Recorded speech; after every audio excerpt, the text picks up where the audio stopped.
भाग 1 आरोप और सामना। कहानी एक रहस्यमय समन से शुरू होती है जिसे जे रॉबर्ट ओपेनहाइमर, एक प्रतिभाशाली भौतिकविद जिन्होंने दूसरे विश्व युद्ध के दौरान परमाणु बम के विकास में महत्वपूर्ण भूमिका निभाई थी, को प्राप्त होता है।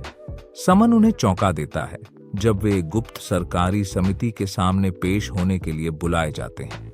उनके खिलाफ लगाए गए आरोप गुप्त रहते हैं, लेकिन यह संकेत देते हैं कि उन्हें कम्युनिस्ट सहानुभूति का संदेह है।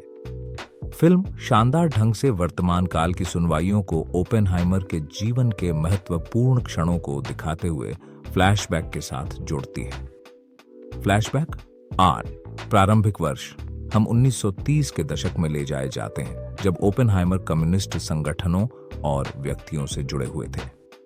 दर्शक उनके जटिल संबंधों को देखते हैं, जिनमें उनके निकट मित्र और सहभौतिकविद हाकन शेवालियर, जो उनके राजनीतिक विचारों से सहमत थे, शामिल हैं। इस अवधि में ओपेनहाइमर के भौतिकी में उभरते करियर को भी प्रदर्शित किया गया है, जिससे उन्हें एक प्रतिभाशाली वैज्ञानिक और बुद्धिजीवी के रूप में स्थापित किया गया है।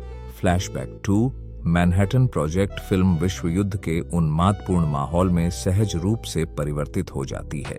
ओपेनहाइमर का गुप्त मैनहट्टन प्रोजेक्ट में शामिल होना, जिसमें Albert Einstein, general Leslie Groves और रूथ टोलमैन जैसे प्रसिद्ध व्यक्तियों के साथ जीवंत विवरण में दिखाया गया है।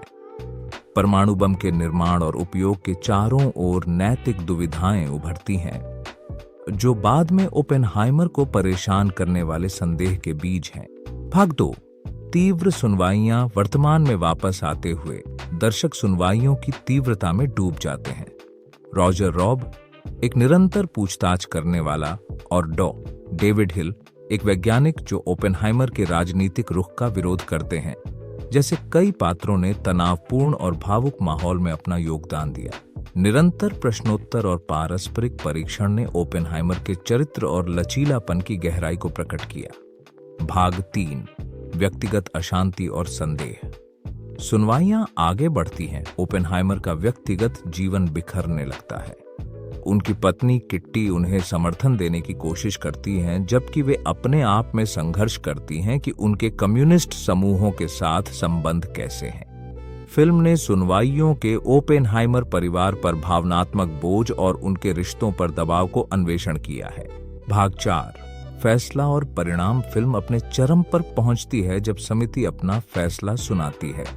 ओपेनहाइमर को जासूसी से जोड़ने वाले कोई ठोस सबूत के अभाव में भी उनका कम्युनिस्ट सहानुभूतिवादियों के साथ संबंध और हाइड्रोजन बम के विकास पर उनका अस्पष्ट रुख उनके सुरक्षा प्रमाण पत्र को अस्वीकार करने में परिणामित होता है।